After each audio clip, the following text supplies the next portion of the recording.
Hey y'all, it's Miss Kongmini, and today in our webinar series, we are going to be talking about creating your college list.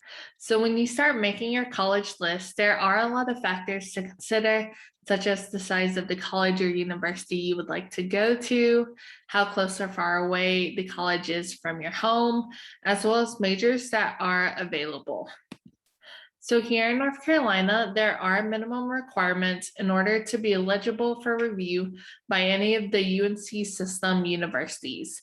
And this includes Appalachian State, Western Carolina, and even UNC Chapel Hill. You do need to have at least a 10-10 on the SAT or a 19 on the ACT or a 2.5 weighted GPA. If you have the test scores but not the GPA, that is okay. Or if you have at least a 2.5 weighted GPA, but your test scores aren't so great, then that is okay too. You can still apply. You just need one or the other. Note, because of COVID-19, these policies have changed. The UNC Board of Governors have waived the standardized test requirements, meaning test scores will not be required for admission decisions. For students who do not submit a standardized test score, you will still need to meet the minimum weighted GPA of 2.5 to be considered for undergraduate admissions. Students may also submit a standardized test score in addition to their weighted GPA for admission evaluation. There are also minimum course requirements, which includes 4 units of English, 4 units of math, 3 units of science, 2 units of social studies, and 2 units of a single foreign language. And private schools vary based upon each school.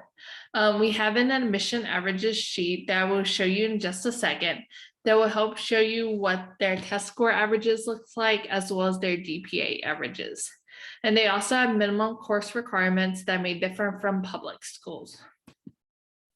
This is the college admission information sheet. It has the average GPA, average ACT scores, and average ACT scores, as well as the college application deadlines. Keep in mind, these are not definite. You're not guaranteed admissions or anything like that. This worksheet is just a general idea of where you might fall within these schools. And this is on our website for the counseling department, as well as my advisor website. And I will be sharing out this worksheet with each and every one of you. Next, you can start creating your list of schools. It is important that you have a safety, match, and reach school. So safety is when your GPA and test scores exceeds the average for that school. This means that there is a very strong chance that you will get into this school. A match school is when your GPA and test scores fall within the average for the school. You should have at least 2 to 3 schools that fall under this category.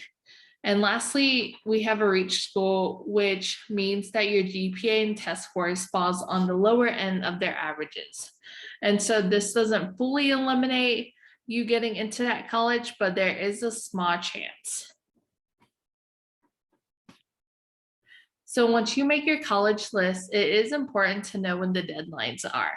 We have this application deadline sheet that is linked to the South Caldwell Counseling Department, as well as my advisor website, which is tinyurl.com/Caldwell to college. So you can go ahead and check that out. Notice that the early action deadlines are approaching very closely, with the first one being October 15th for UNC Chapel Hill. Definitely look at this document so you know when all your applications are due. And so that's a wrap on creating your college list. And so stay tuned for our next video, which will be coming out on Monday, which talks about RDS and how to complete it.